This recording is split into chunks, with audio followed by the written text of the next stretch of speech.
Hi Disha, welcome back to ThinkPlus. How has Symbiosis been? Hello sir, Symbiosis has been great. I'm having fun there, and right now I'm having my summer break and I'm interning with ThinkPlus, and I'm really glad. And I see a lot of students, stressed out, working really hard to get into IIMs, SIMBA and other top BBA colleges through IPMAT, set and all other exams. And I feel like it's the right time that we talk about personal interviews. Absolutely. Yeah. So my first question is, what is the purpose of conducting an interview? Well, the purpose of conducting an interview is, why exactly do we have two sections to the exam process? First one is obviously testing for the aptitude, and the second one is testing for your, things that the aptitude test doesn't really cover for. So if you look at it in that context, the professors or the panels that are conducting interviews for you are testing whether, do you have the intent to pursue a management degree, and do you have this requisite desire to pursue this? And more than that, if you look at interviews in general in the industry, how do hiring processes happen? What we're looking at is there needs to be a fit. Like if you bring a product to the market, there is a product market fit. Similarly, every student and the culture of the college, both of them have to fit. So if the institution is academically oriented, so they would probably be looking for students who have that kind of an orientation. Are you academically, leaning into the process or into the course? So what is the purpose of the interview? To underline it, the purpose is to get to know you better, so that they understand whether you will add value to the course, to the institute, but more than that, to your peers. That's pretty much the purpose if you need to look at it that way. Okay, so now that you said that the main purpose of interview is to understand you better, so that draws us to the question of how do I introduce myself, because that's how they know more about us. Absolutely, and that is very important. See, a lot of times in my experience, having taught many students over the years, I've realized that whenever somebody asks the question, introduce yourself, tell me about yourself, the preliminary kind of rudimentary kind of answers start with, my name is XYZ, I come from, XYZ place, my father is that, my mother is this, etc., etc., etc., or I did my, I studied in this school, I studied in that school. Well, all of this is important, yes, I understand, but at the same time, all of this is already there. They have the information. So do you really have to talk about it? No. My miracle kind of a formula for introducing yourself is primarily this. You need to tell your story. And for that, you need to tell your story, but what is your story? Your story that is connected to the process of this admission. Why are you sitting there at the interview? You're sitting there because you want an admit. And why is the other person interviewing you? Because they want to find out whether you're a good fit or not. So the idea of introduce yourself is to tell your story in the perspective that, see, this is my background and this is my present and this is where I would want to be in the future. And for me to go to that future, this particular interview has value, because over the next 3 years, the program that I'm going to pursue, or the next 5 years, the program that I'm going to pursue matters. So eventually, how do I introduce myself? It is not an answer that is set in stone for all students. It is your story. What is your desire and what is your purpose to go there? And how is studying at one of these good B schools going to help you reach to your goal? So if you're pitching this story to the other side, there will be an amazing, conversion. That's that's how you would tell the, answer for your introduce yourself, or what about you? Okay, so moving forward to the next question, that is, how do, most of the students, they have this thing, how do I prepare for my general knowledge? Like what kind of general knowledge questions can we expect from an interviewer? Do you have an answer for that? Absolutely. Again, see, general knowledge, ideally speaking, from our observations that we have seen, this is again an observation, it's not really a well-researched, nuanced idea. From our observations, what we've seen is some institutes, the panels in some institutes, have a tendency to ask general knowledge questions and some don't. Some people, preferably go into academics, some don't. So when they ask you questions about general knowledge, it's not really about static general knowledge, but it is about, do you know things around you? So they're not really going to ask you, when did the French Revolution happen? That is irrelevant. But they will obviously ask you, now for example in this present state, they will obviously ask you questions on, the general elections that are happening. And if you come from, like we are in Andhra Pradesh, so they will hope and expect that you know the basics of the election scenario in Andhra Pradesh. You would know the basics of what are the parties competing, what is the status, who might win, who might not win, what is your perspective on that. They're not looking for biases, but they're looking at, do you have an idea about it? Are you aware of what's going to happen? So something as simple as, who represents you and your constituency? Who is the member of parliament? Who, the competitors, the prospective MPs? Who is going to be the prospective, ministers or probably the chief minister, right? And then they would also expect, what are the manifestos of each of these individual parties? So when we say general knowledge, we are actually talking about general knowledge and not static knowledge. Please remember that. And we are also talking about, things like, if your father is working in a PSU, public sector unit, probably for example in Visakhapatnam we have the steel plant. So they would expect you to know the basics of what exactly is happening with the steel plant. The privatization problem that has been going on, the protests, Prime Minister Modi has come down and then there were protests there itself, right? So by general knowledge, what exactly do we mean? Do you know what's happening around you? Do you know about things that are related to you? And do you know the current affairs? So your preparation is for this. It's not about what is the capital of Manipur. Because the panels wouldn't really ask such questions. Yeah, so like during my interview, when I introduced myself, I told them that I was from Visakhapatnam, and then we had a submarine, a Kursura submarine, and they did ask, they did relay the questions from the introduction. So there is a high possibility that they can ask questions on based on my Absolutely. So when you actually talk about Kursura submarine, they probably, if they knew about it, they would have asked you about the Operation Ghazi, over the war, Indo-Pak wars and stuff like that.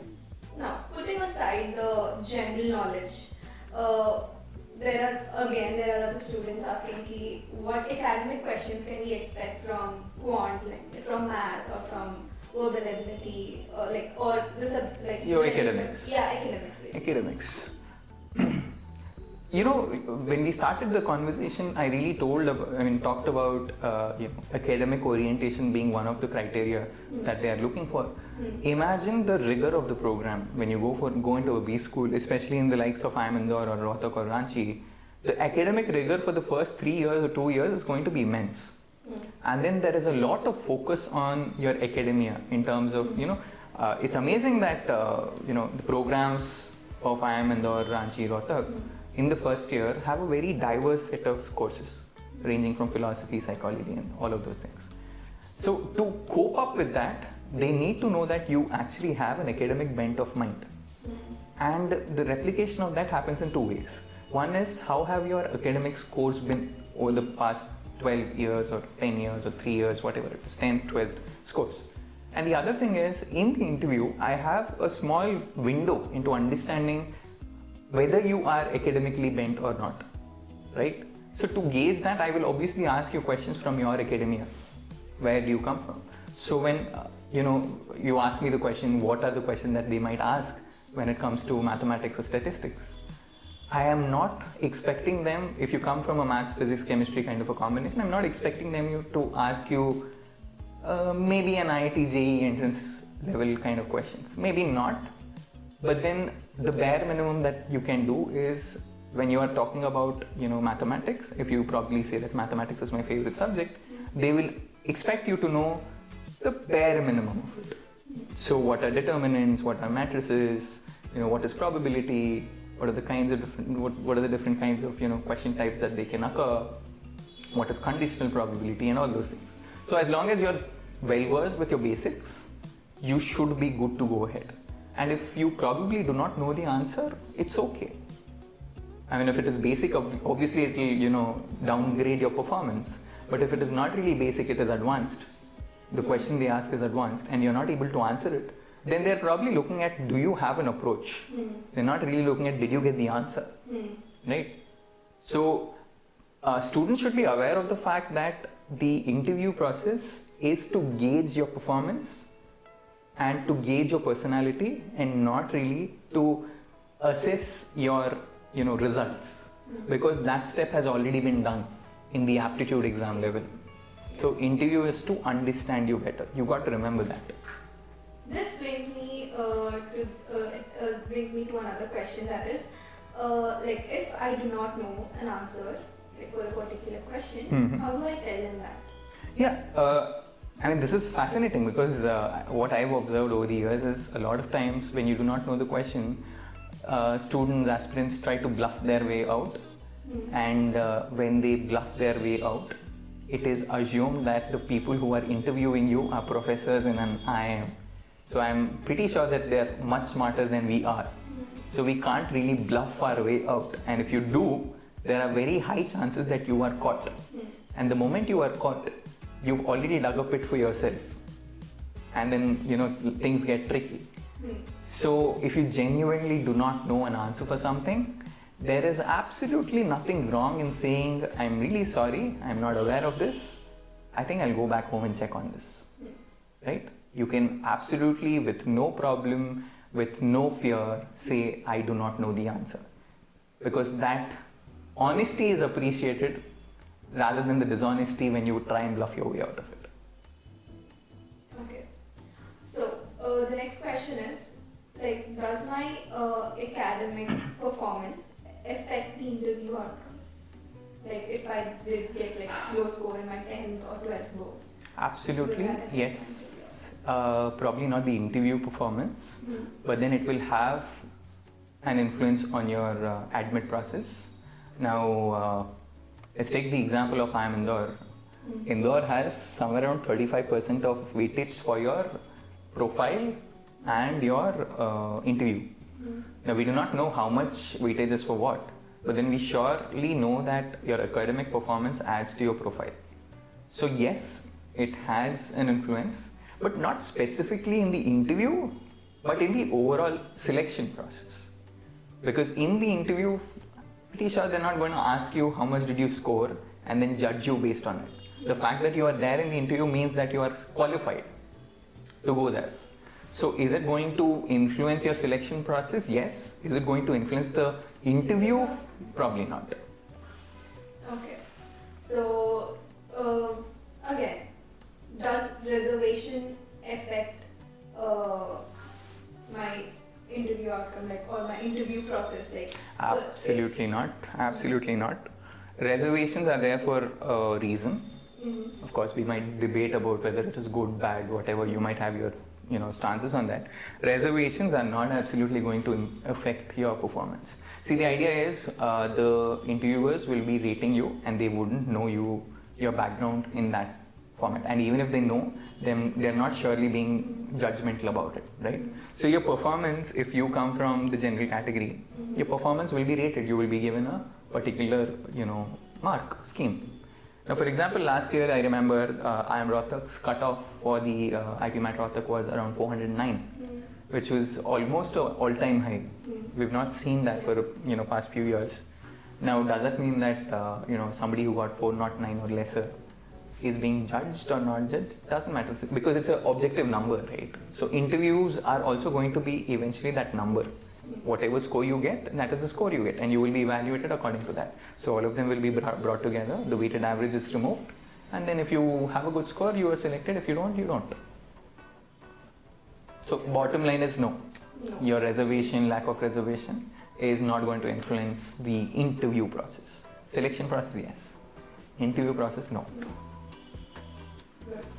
And people ask, like a lot of students ask me about like what is the appropriate attire for it. Oh, yeah. I think the answer for that is pretty simple. It's straightforward. See, in this day and time, what is the attire? What is appropriate? What is inappropriate? The word itself is the answer. Dress up appropriately, right? And when I say appropriately, maybe don't disrespect the place that you are in. and that basically converts into be well dressed, be well groomed. So if you are girls, probably dress in Indian classical or maybe Western formals. Boys, Western formals again. So do you have to put on a tie? Do you not have to put on a tie? All of that is irrelevant. Do you have to put on a blazer? Not put on a blazer? See, my personal belief is you don't really have to do all of that. But then if you think that that is going to give you confidence, do it. If you think that everybody else is doing it, even I should do it, do it. So let it not be a thing that is going to put your confidence down, pull your confidence down. But at the same time, dress appropriately. So Indian ethnic, not the blingy kind, not the ones that you go for, you attend functions and marriages with. The normal, formal Indian casuals kind of a thing, or Western formals. Anything would do, but don't bang your head against the wall about should I wear a tie, should I wear socks, should I wear a shoe, should I wear lace shoe or shoes without a lace. Don't get into all of that. Yes. So the next question is, what are the key components of a well-made CV? That's an interesting question. What are the key components of a well-made CV? Let's start at why exactly do we have CVs again? Again, all of you will be all of the students will be submitting their biodata and the information. But then what exactly is the CV bringing beyond what is there? So what are the components of a CV? One, obviously, there is a certain aspect of your personal details. What is your name, stuff like that. And then you have your educational qualifications. Remember, we are talking about students of 16, 17, 18 years old. So we are not really expecting them to have a large list of work experience in their background. It's not practically feasible. You're still, if I have to use the word, you're still kids. We are looking at, potential. We are not looking at the end result. So what does your CV have to talk about? Yes, if you have academic qualifications, if you've topped your college, probably write about it. If you have won some Olympiads, write about that. If you have, played in state or national level sports, mention that. If you have, won some inter-district or intra-district competitions at the school level, yes, write about that. So whatever you think is an achievement for you, write about it. So I get a lot of students who come to me and ask me, sir, should I write about an elocution competition that I won in grade 4 in my class? Well, you should rationally think. In class 4, within your school, within that section, probably you'll have some 30-40 kids. And in that 30-40 kids, you did win. And I appreciate that. But then is that, when extrapolated to the large chunk of competition that comes from all these different cities, do you think it is relevant? Probably not. Right? That is why we say state level, district level, national level. If you've done something on those lines, mention that. And apart from that, recently we've seen a change in how students are preparing grades 11 and 12. We've seen that, students are also taking part in startups, they're interning, they're doing projects, they're doing additional courses. This is where you can, show your difference in a CV. So if you've done additional qualifications or certifications, please do mention them. Because it shows that you have a desire to improve, to learn, to go forward. In recent terms, it's almost like a growth mindset. They're using this term. So yeah, growth mindset. You're pitching that. Good. So the next question is, how should I leave a lasting impression in an interview? That depends on that depends on how your interview has panned out. How do you leave a lasting impression? Maybe I should, start with telling you, maybe you shouldn't go in with the intention to leave a lasting impression to begin with, because that itself is very stressful. So how and when does a lasting impression? Lasting impression is again a very loaded term. I wouldn't say you should focus on that. How do you leave a good impression? That's a better question, probably. How do you leave good impression? Present your most honest self, right? And present the desire for the program.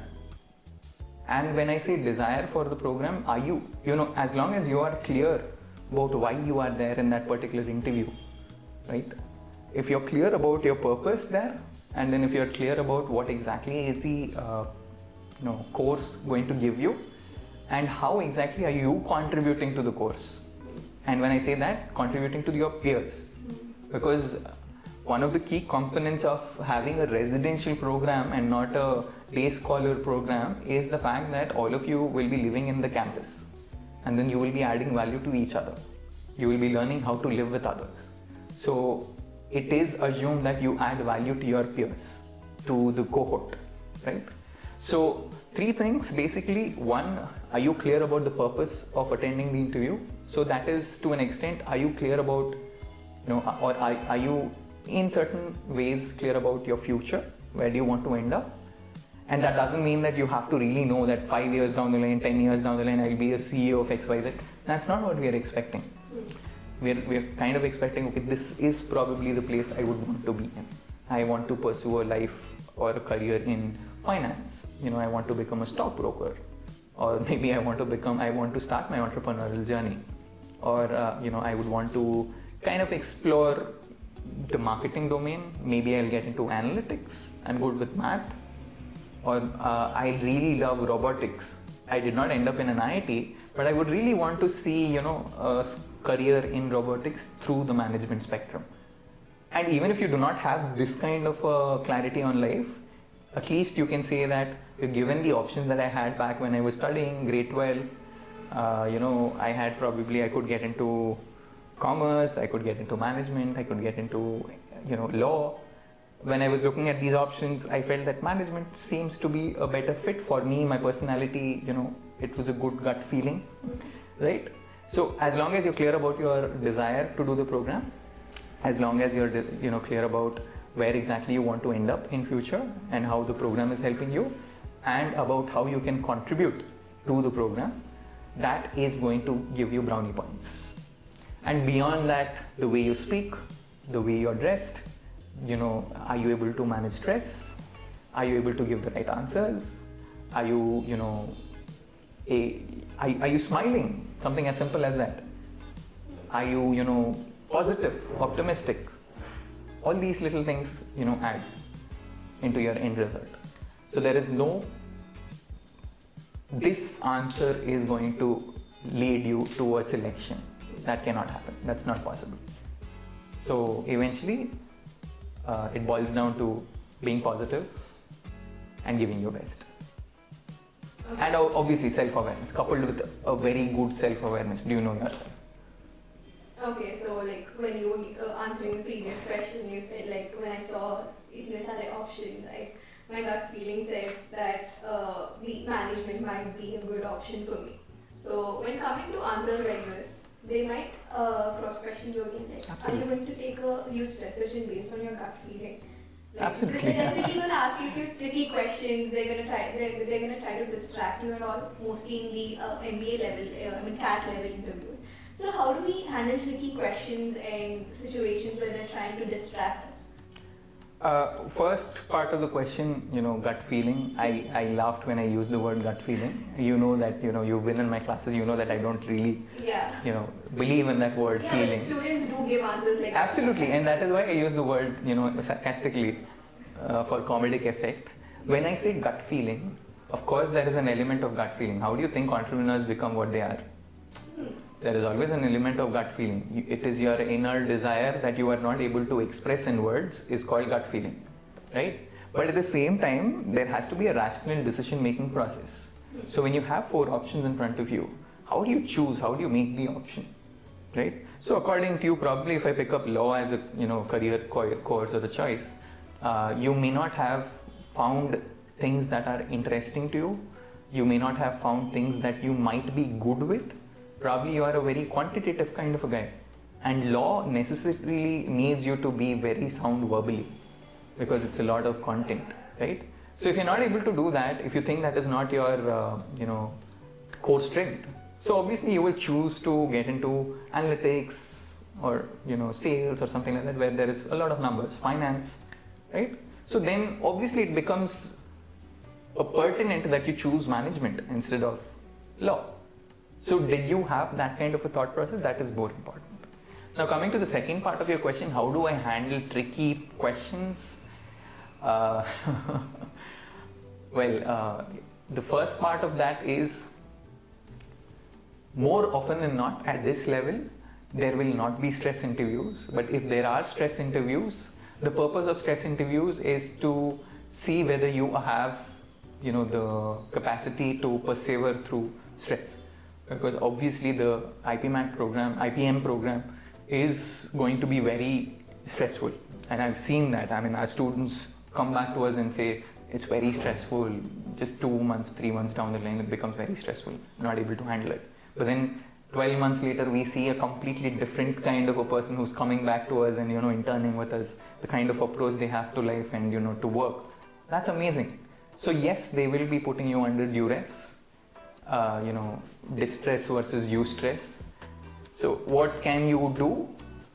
This is where your mental grit comes into play. So when you get into the interview, that is when I say you should be prepared mentally to take what comes. So if they are putting you in a position where you are being asked tricky questions, a good way to handle that is have some mocks prior to your actual interview and go through some stress interviews. When you go through these stress interviews, try and identify or observe how you're feeling. Are you getting stressed? Is it causing a brain fog? Are you getting, palpitations? Are you sweating? Are you shivering? These are the physical manifestations of it. And the internal manifestations is, are you not able to process questions? Are you, when you look at those people and their faces, are you getting, stressed out? So then when you observe yourself, then, if you have a tutor or a help or your friends who are doing these stress interviews, you need to work with them to understand how do you tackle this. And that is where, at ThinkPlus especially, we have this very personalized approach to, Yeah, that really helped me. Yes, and I remember last year we put you through immense torture when it comes to personal interviews. Yes, so it is very helpful to work with somebody who knows what they are speaking. So if you want to do well with stress interviews, preparation is very important. Okay. Now coming to preparation, people prepared for like 6 to 7 months and then tried to get into IPMAT, and then later when they did not get into the college that they wanted to, or if at all they didn't get into any of the IPM programs, they decide to take a drop year. Drop, yes. And then after a year, or while taking the decision on whether to take a drop or not, they often come up with questions like, how do I justify this gap? Yeah. Gap somehow eventually, even after you get a job, every time somebody sees a gap, it is demonized. It is seen as if it is some kind of a devil. Okay, if you look at it from my perspective, it is not. Now, when you ask me how do you justify a gap year, take my example. I've had multiple gaps in the career that I have had. One of the gaps was primarily because I quit my job and I wanted to learn about agroecology, permaculture. So why did I quit my job? Because while working, I can't really work and learn farming. That is not something that is possible. So I wanted to swap into the direction of climate change, agroecology, permaculture, agriculture. So I took a gap year. Now, if you want to consider that experience of me working in a farmland for 7 months as not worthwhile for you, I wouldn't agree with it. So would it, the idea is, are you sure about why you took a gap year and does it add value to you, right? So if you are taking a gap year, why are you taking a gap year? Because you want to prepare for IPMAT. And why did that happen? Because you couldn't perform well earlier. If you did not perform well earlier, the obvious question is, what is it that makes you believe that you will perform better in the next, attempt? So your answer would probably be on the lines of, I was confident that I would crack it this year. I couldn't. I was always almost on the margins. And another year could help me. And hence I took an off year to prepare for it and get into the IPM program. Is it going to harm you in any way? No. Is it going to help you in any way? Yes, because it is your dream come true. Getting into an IIM is a dream come true. So you can justify it that way. And if you think that it is not sufficient, what else should you do? Do some internships. Do some additional courses. maybe volunteer here and then with some communities. I'm not saying you need to get into social service, but then I'm saying that you should put yourself in positions and places where you're exposing yourself to the elements of world, to different aspects in the world. Because you are kids, you have grown up, you've just seen the world till the school. So you have an opportunity of spending one whole year looking at reality. So along with your preparation, probably go work with some, poverty alleviation organizations, or probably work with, intern with some of these NGOs or social enterprises. Go contribute to your father's business if your father runs a business, or do some research on something, try and write some papers. All of these can be done under guidance. You need to find the right person, right? So your teachers can help you, your coaching institute can help you if they are wanting to. For example, you people come back every time and then we offer you internships, right? And I still remember last year I personally took some of you to this wildlife walks and stuff like that. Now the purpose is because I need all of you to improve your worldviews. So how do you justify the gap year? One, because you wanted to prepare, so you took a gap year, you were confident about cracking it, and the fact that you're sitting at the interview obviously means that you perform better, no? Two, do other stuff that you are interested in, stuff that you want to, build your knowledge about. Probably, again, like I said, intern, volunteer, all of that. So, probably the answer to the next question is the summary of the entire interview. That is, how do I prepare for an interview? Oh yeah. Okay, this is actually not a summary, this is a fresh question. How do I prepare for an interview? I have seen this happening over and over again, and I'm really concerned about it, because the preparation for interviews should not happen in the last 1 month. It should happen when you begin the preparation for your IPMAT. When I say that, what exactly do I mean? Anyway, we're not at that stage, so let's just talk about 1 month preparation. How do you prepare for your interview? One, you start with answering the question, introduce yourself, and go through multiple iterations. Take as many feedbacks as possible, because the first time you will not be able to answer. You will probably say, I don't have anything in my life to talk about.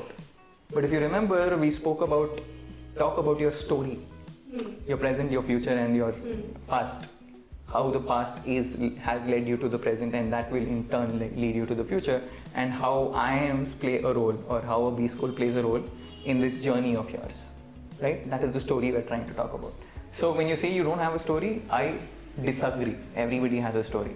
What you do not probably have is curricular, extracurricular achievements.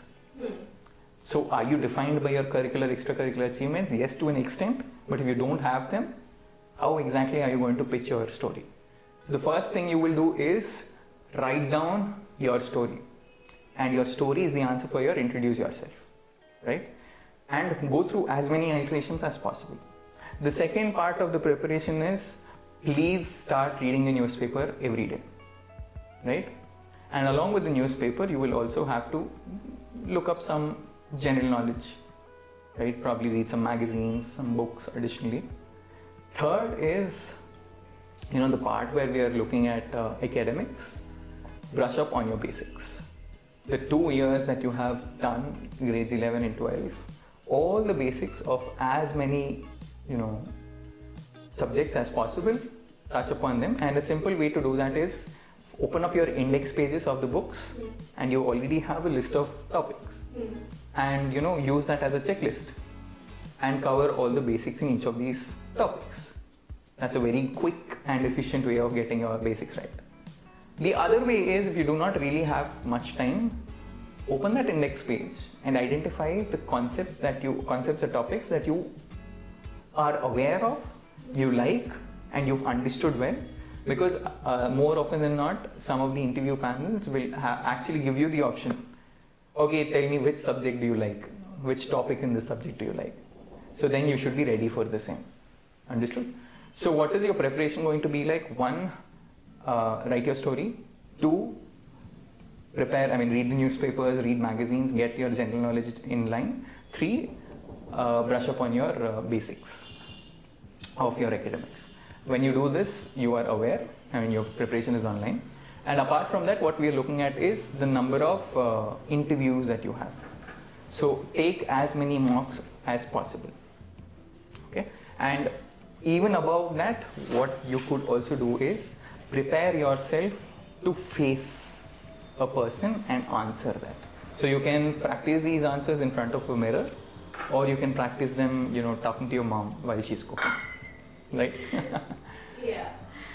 So I think this podcast has given a lot of answers to many people, many students who've been coming and asking me, kaise karna hai, kaise prepare karna hai. And I really hope that everybody finds this helpful. Absolutely, and it's incredible that interviews are the most often neglected part of the admission process when they actually are very important. So my suggestion is, please find for yourself a mentor, somebody you can hang on to, somebody who can give you the strength, courage to face this new experience that you will be having. Reduce the fear that you have to interviews by exposing yourself to multiple interviews. Prepare well. As long as you're well prepared, you have your answers.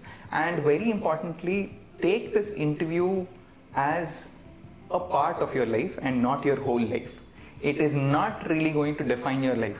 There are 100 other things that are going to happen when you grow up, as you grow up, not when you grow up. So let it not be this sword dangling above your head.